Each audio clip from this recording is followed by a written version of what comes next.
Okay, so Lindsay is doing incredibly well. This treatment has been quite amazing for him in a number of ways. So for him, it's not just been about tumour shrinkage, but it's also been about a massive reduction in his seizures, between 70 to 90% when he's in the US on this treatment. It's a massive pain reliever for him. He suffers from chronic pain from the pressure in his head from the tumour, and also relief of nausea. And I believe he also has a lot of other benefits as well. So it's been an all-round success. And we got some. Where do you think you'd be without the US treatment? Look, I guess it's hard to know because, I mean, his seizures were certainly increasing before we came to the US, and that was really concerning. We were just backwards and forwards to the hospital all the time with the tonic-clonic seizures, which would last anywhere from 5 to 15 minutes, and he was having daily focal seizures as well. So he was losing his language ability with the focal seizures. He was unable to comprehend sentences, and he would describe what I was saying to him as gobbledygook, because that's just how they impacted him on a daily basis. So I guess it's one of those things we will never know how much worse off he would have been if we hadn't have made the move over here to access this treatment. What's it been like being able to source the medicinal cannabis through the medical system in the US, and I guess through professionals who prescribe it? How does it work over there? Look, the way it works is, I don't know if you can actually see this, but you actually go and see a doctor and you present medical papers and history, and they assess the patient and provide you with a permit to access the medical cannabis. So I'm actually classified as his caregiver here, so I can actually purchase the medical cannabis for him on his behalf and administer it to him under the guidance of the medical professionals. And to be able to meet with the doctors here and be able to get the recommendation, their advice on the best way to treat him has been absolutely invaluable. Has it been a huge learning curve for you, and what's made the biggest impression on you during this entire process?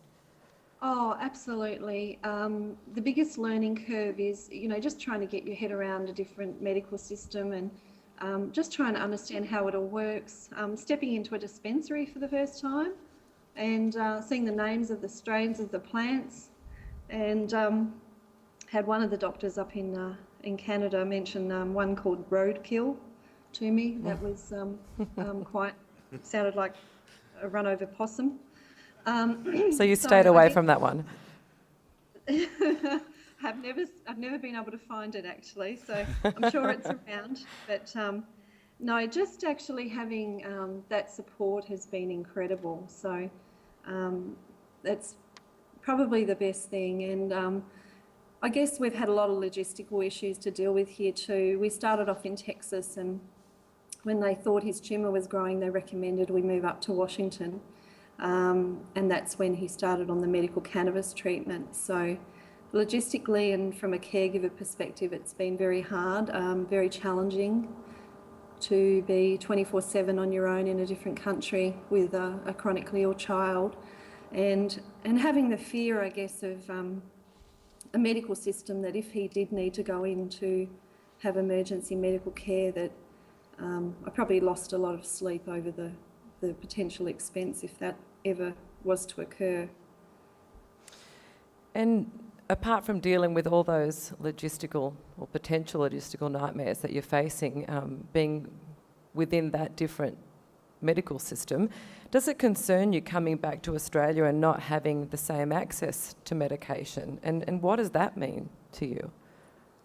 It's very concerning to us, and it's something that every time, I mean, this is our 4th trip to the US in the last 11 months, and every time that we've gone home, we've been really, really concerned about him going backwards, because he did go backwards with some tumour regrowth in the first trip back, and his tumour grew 4 millimetres within about 7 weeks.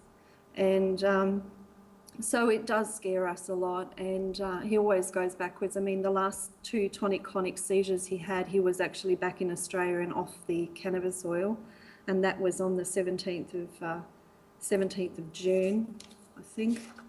Yeah, 17th of June, just before we returned to the US. So the other thing is, when we were back in Australia just recently, just a few days before we left, he had a sleep deprivation EEG, and they found that he was suffering from bradycardia, and they'd actually increased his anti-seizure drugs when we were back in Australia the last time, and he'd never had this before, but they sent him down to emergency, and the doctor in emergency basically said, look, I think it's the anti-seizure drugs, the side effect of that, and possibly the tumour. But I'm pleased to announce that yesterday, when we went to see one of his doctors here, he doesn't actually have bradycardia. He's not on that anti-seizure drug when he's in America, and his heart rate is perfectly normal here. So it's just amazing what a difference this treatment can make. Is it frustrating then to be placed in the situation where you are, where you really have no alternative but to be coming back and forth? Well, I mean, we simply can't come back again. It's as simple as that. This is it. It's taken an enormous toll on our family. I've had to leave my 13-year-old at home. My husband's at home. It's just the 2 of us here.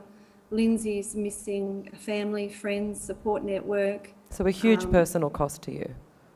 And also the cost. I mean, it's been horrific. So it's something that will impact us for years to come. I mean, we certainly can't do this again. We don't have a choice but to return home and just hope for the best. Lindsay was certainly not able to control his seizures at the point that we were at, on quite high dosages of anti-seizure drugs. So he was on 2,000 milligrams of one anti-seizure drug and up to 500 milligrams on another. And we had 3 different anti-seizure drugs in total. So, and they were still talking about taking him even higher. Obviously, when we saw the situation with the bradycardia just before we left, I certainly wouldn't be keen for him to take the Keppra again when we go home. And it's really sad to think that parents are put into a position where they're faced with, those significant side effects, when you can look at how simple this treatment is and how effective it is, and how many different things it can actually treat. Very, very, very minimal side effects. My biggest message to the government would be, obviously, this is very timely, and there's been a lot of mention that these patients simply can't wait for these changes. They simply can't wait for clinical trials.